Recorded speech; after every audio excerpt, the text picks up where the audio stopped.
আসসালামু আলাইকুম। সবাই কেমন আছেন? আল্লাহর রহমতে সবাই ভালো আছেন। তো এই যে আজকে আরেকটা ছোট ভিডিও নিয়ে চলে আসলাম, আশা করি সবাই দেখবেন। আর এই যে আমার বারান্দা বাগানের যে পুঁই শাক, তারপরে সব গাছগুলো একটু দেখিয়ে দিই।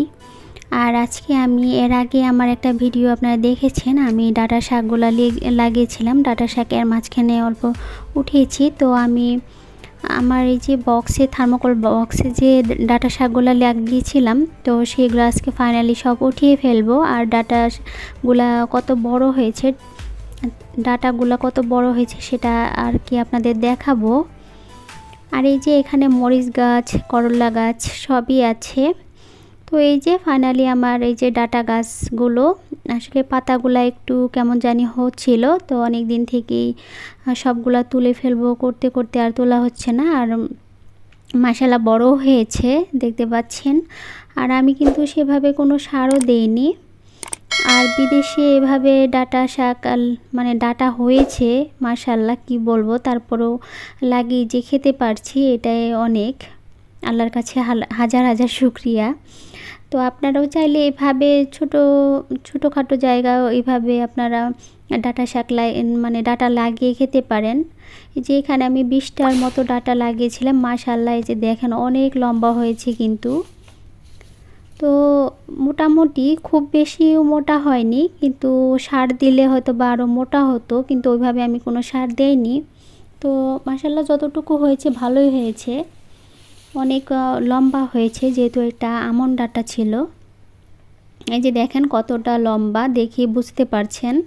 তো এই ভিডিওটা আরও 15 দিন আগের, আসলে সব মিলিয়ে দেওয়া হচ্ছিল না। আর আপনারা জানেনই দেশের অবস্থাও ভালো ছিল না, সব মিলিয়ে আর দেওয়া হয়ে ওঠেনি। তো এভাবে আপনারা যে কোনো জায়গায়, যে কোনো বক্সে, বোতলে বা বস্তায় আপনারা মাটি ভরে এভাবে ডাঁটা চাষ করতে পারেন। আর দেখতেই তো পাচ্ছেন কত সুন্দর মাশাআল্লাহ ডাঁটা হয়েছে। এই যে আমার কাছে অনেক ভালো লেগেছে, আর খেতে কিন্তু অনেক দারুণ সুস্বাদু ছিল ওই ডাঁটাগুলা। মানে কি বলবো, আসলে যারা তো দেশে খান জানেনি। আর নিজের হাতে লাগিয়ে ওইভাবে সার দেওয়া ছাড়া যে খেতে কতটা মজা লাগে, এটা যারা খাচ্ছেন তারা জানেন। এই যে দেখেন কতটা লম্বা হয়েছে, মানে কি বলবো, দেখতে পাচ্ছেন। আর এই যে এই শাকগুলোও কিন্তু আমি ভাজি করেছিলাম। তো আজকে যেহেতু ওগুলো আর কিছু দেখাবো না, কোনো রেসিপি, তো আমি যে ডাটাগুলা তুলেছি এটাই আপনাদের সাথে আর কি শেয়ার করলাম। এই যে বাকি সবগুলাই আর কি তুলে ফেলবো। তো এই যে এখানে 5টা তুলে নিয়েছি, আসলে টোটাল 20টা লাগিয়েছিলাম। তো এই যে সবই তুলে ফেলেছি। এখানে মরিচের একটা চারাও হয়েছে। আর এই যে এখানে লাল শাক লাগিয়েছিলাম, তো ওগুলাও হয়েছে। এই যে বাকিগুলাও তুলে নিয়েছি। তো এইভাবে আপনারা স্বল্প পরিসরে খুব মানে ডাঁটা চাষ করে খেতে পারবেন। মানে হবে না যে কোনো কথা নাই, আসলে চেষ্টা আর ইচ্ছা থাকলে উপায় হয়। তো এখন আমি ওখানে আবার নতুন করে সেই থার্মোকল বক্সে আমি আবার নতুন করে মরিচের চারা লাগিয়ে দেব।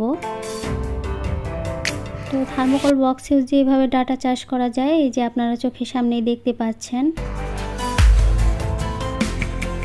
তো আসলে আমার ডাঁটাগুলো ধরে দেখে এত ভালো লাগছিল।